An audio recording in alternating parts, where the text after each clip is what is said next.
দেখেন, মাশাআল্লাহ, দেখতে কত সুন্দর হয়েছে। আমার নামটা কেমন হয়েছে? গরিবের ইলিশ মাছ জানার। আসসালামু আলাইকুম, সবাই কেমন আছেন? আজকে আমি মিষ্টি লাউ দিয়ে মাছ বানাচ্ছি। আমি মাছটার নাম দিয়েছি গরিবের ইলিশ মাছ। কেন দিয়েছি তারপরে বলছি। দেখেন, মাছটা আমি মাছের মতো করে আমি মিষ্টি লাউটা কেটে নিচ্ছি ছোট করে, যেন বাচ্চারা আনন্দ পায়। দেখেন, আমি এইভাবে মাছের মতো করে কেটে নিয়েছি।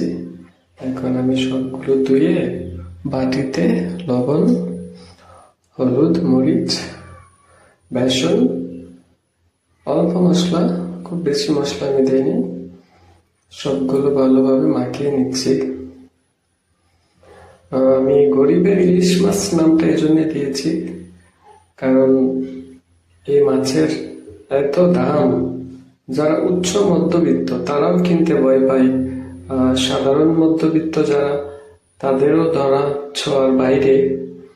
আর সাধারণ মানুষ আমরা তো অনেক দূরের কথা। তাই যেহেতু ইলিশ মাছ কিনতে পারি নাই, তাই বাচ্চাদের আনন্দ দেওয়ার জন্য আমি মিষ্টি লাউ দিয়ে ইলিশ মাছ নাম দিয়ে তাদের দিয়েছি। দেখেন, আমি ফ্রাই প্যানে তেলটা গরম করে আমি সেই বেসনে মাখানো মাছগুলো আমি দিয়ে দিচ্ছি। এটা সবজির একটা মাছ, কিন্তু বাচ্চাদের আনন্দ দেওয়ার জন্য খুব দামি বেশি কিছুর দরকার নেই। বাচ্চা বলেন, বড়দের বলেন, দামি জিনিস দিলে যে মানুষ খুশি হয় তা কিন্তু না।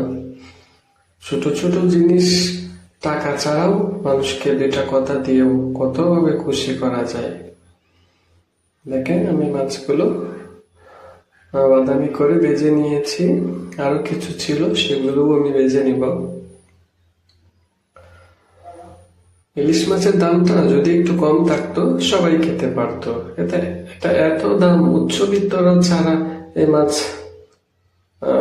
খুব বেশি খাওয়া হয় না আমার মনে হয়, কারণ এত দাম দিয়ে আমার সাধারণ মানুষ কিনবে না। মধ্যবিত্তরাই তো ভয় পায় যে এটা এত দাম। আসলে সত্যিই তো, একটা মাছের এত দাম দিয়ে কেনার কোনো দরকার নেই। দেখেন, তার সাথে এত দাম দিয়ে না কিনে কিছু টাকা জমিয়ে রাখলে বরঞ্চ বিপদে কাজে লাগবে। আমি বাচ্চাদের জন্য, আমি তাদের আনন্দ দেওয়ার জন্য আমি মাছটা বানিয়েছি। দেখেন, এমন ভাবে ভাসছে মনে হচ্ছে যেন এটা কোনো ছোট মাছ পানিতে দৌড়াচ্ছে। দেখেন, মিষ্টি লাউটা আসলে খুব কালারফুল একটা সবজি। আপনারা এখানে যদি অনেক বেশি মুচমুচে করতে চান, তাহলে সেক্ষেত্রে মিষ্টি লাউটা মানে পাতলা করে কাটতে হবে, আর বেসন খুব বেশি দিতে হবে। আমি এখানে বেসন কম দিয়ে এটা হালকা নরম ভাব এরকম আমি রেখেছি।